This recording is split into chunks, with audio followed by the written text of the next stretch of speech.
Welcome Trevor, I'm Free2Play and I'm your guide for successful free-to-play adventure Nostera. Today we'll beat the Hell Crackspear duo and earn those 200 rubies and the Hardy Hero soul. I have tried so many times and used so much different team compositions, Alberic being the star of defending all of both attacks, and I was so lucky pulling him in again in the last step of Octobanner. I could A1 him to make him even stronger, but it was still not enough and so luck dependent if everything goes like planned. It was truly hell. With the newly updated fortune weapons, I invited a new defensive star into this battle, Gilderoy, with over 1600 physical defense who can tank everything. These weapons are so damn overpowered that you can beat every opponent from now on, if you plan everything out. Gilderoy's taunt had to be active until I break him the second time, and after Alkildor has been dealt with, Alberic takes the lead again, defending the rest of the battle. And I cannot say for sure that you truly need Richard for this battle. I don't have Corin at level 100, but maybe he fits in here too. But without further ado, let's finally beat this hellish duo once and for all with the COTC's Iron Wall. So in the first round I decreased the attack of both enemies, or at least the Alkildor one. And this will do with a dual strike and with the former aristocrat. Gilderoy is pushing his own defense as much as possible. I don't need to cap him with Primrose's Waltz 3 because the fortune weapon is just so strong. Here you can see it is like 1500 damage he got from one turn, but in the next turn he will receive his ultimate boosts, and I will use the boss orders because everyone is in the front at the end of this turn. I want to have in the front to do maximum damage against Alkildor. Cardona and Gilderoy are the only ones who get boosted by Richard's passive, and I will go for a torrent in the next turns so that it will be boosted even more. But I don't use Gilderoy for attacking anyway. He's only doing the eye for eye to decrease the enemy's shields and for provoking all attacks on him because he's not as strong as he is with other weapons. So the Verse of Valor comes one turn before I'm taking away all of the other shields to break in turn 5. This is my plan here, and as you can see, triple Valiant Charge makes 30,000 damage, and the Paralyzing Thrust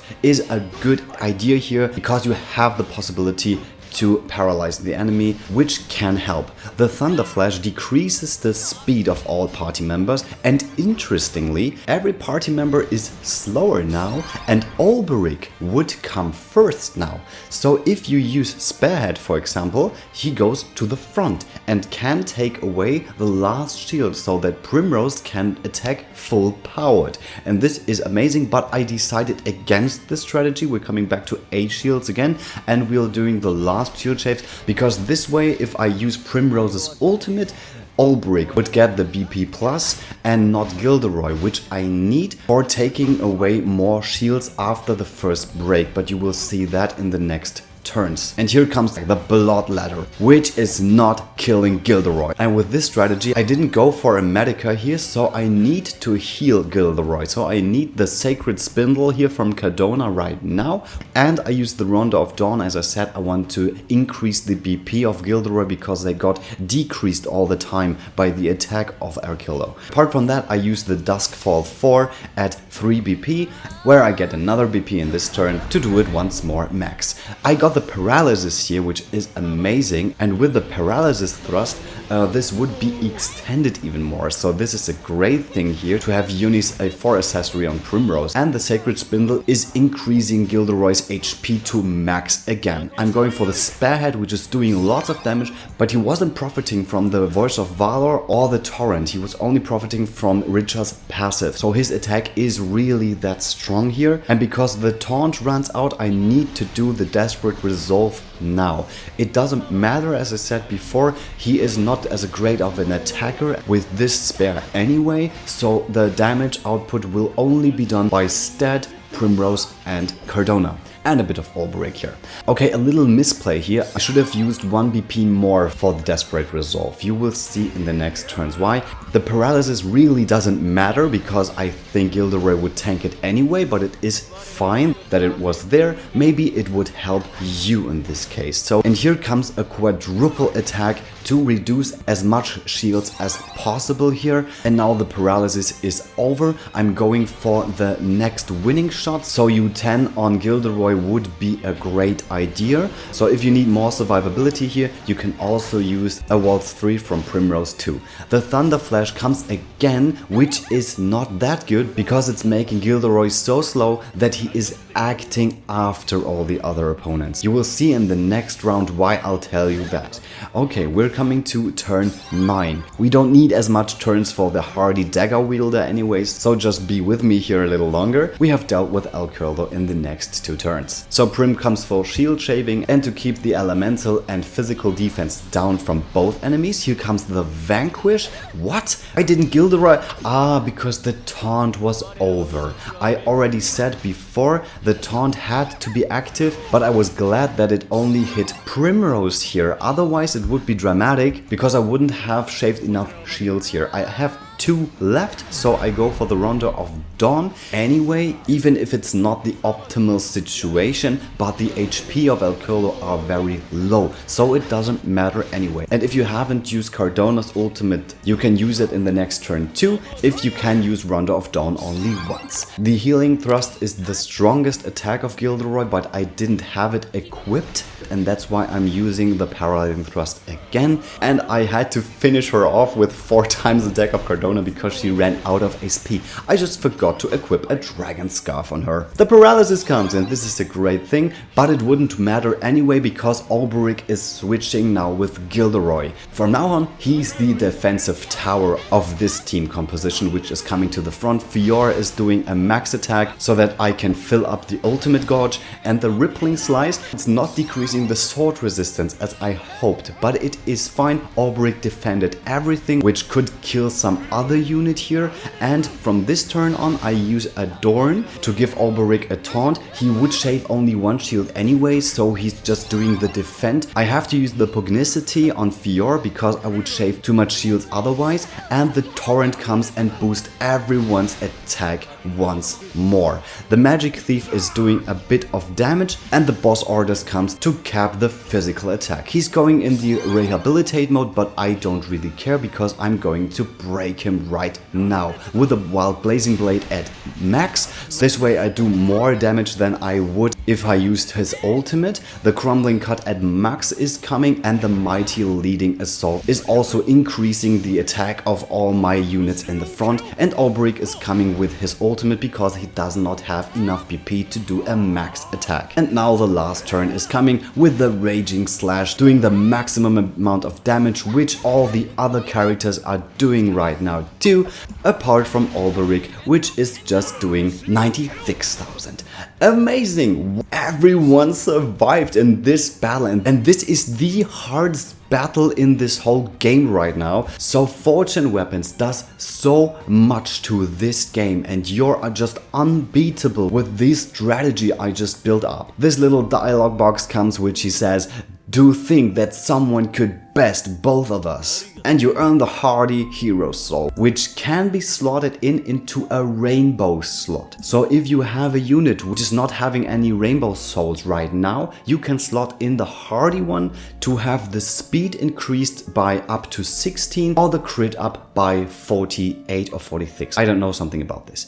Okay, let's collect the 200 rubies here and the influence, and I'm so looking forward to the Valor battle because it is not as hard as this one, and I don't need to prepare as much here, and I don't have to fail so much as I did in this battle. Okay, let's look into the team composition finally. Cardona is at level 100, which makes the Triple Valiant a little less pricey, but I did forget the Dragon Scarf, so you should go for that to have at least a last attack again without only doing normal stabbing.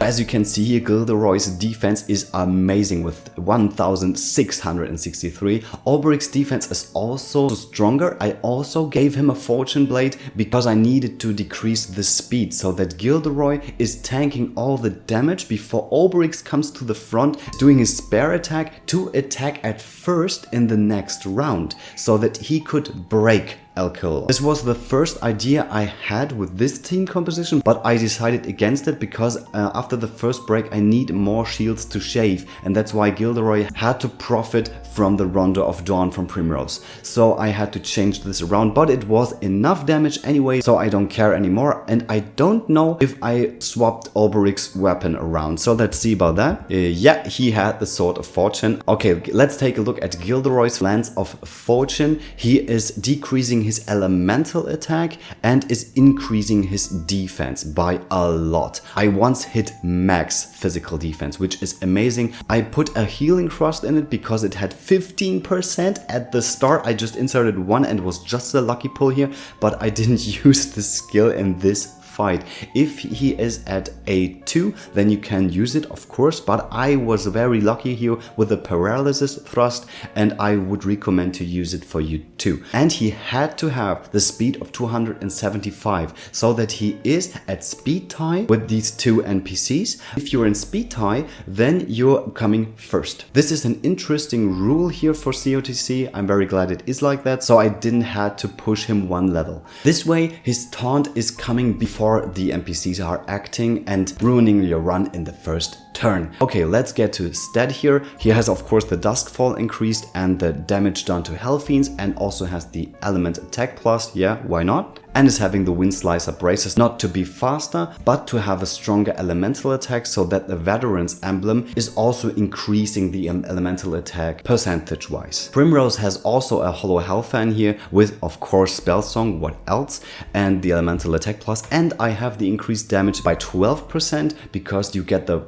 I think, Wrathful, or was it the Blissful? I don't remember, which is increasing not even to 10%, but up to 16, which is amazing. The Evening Calm training kit from Uni, of course, and the Dark Rune, which is increasing the dark damage done too. Cardona is wearing the Hollow Hellbeard, of course, with the triple Valiant charge, which I only use in this battle, apart from only one Adorn, and she's having the Wisworld Scarf from Elvis and the Elite's Merchant emblem. But I would remove the Wisworld Scarf and give her the Dragon Scarf 5 instead. So let's go for Olberic. Okay, I did change something here. The physical attack up is at max almost. The physical defense is a bit more, so that he can withstand the attacks of the second NPC I dealt with better. But afterwards I think it was not that necessary. You can boost the attack if your Olberic is a bit more underleveled as mine. But in comparison, you can also use the Hollow Hellblade, which is increasing the physical attack here by a lot by itself, and is boosting the damage dealt to Hellfiends by 30%, max 36. So maybe you should take that instead of the Fortune Blade. So Richard is also having the Hollow Hellblade, and of course it's increasing the damage done by Rippling Slice, but I had to use the Speed Plus,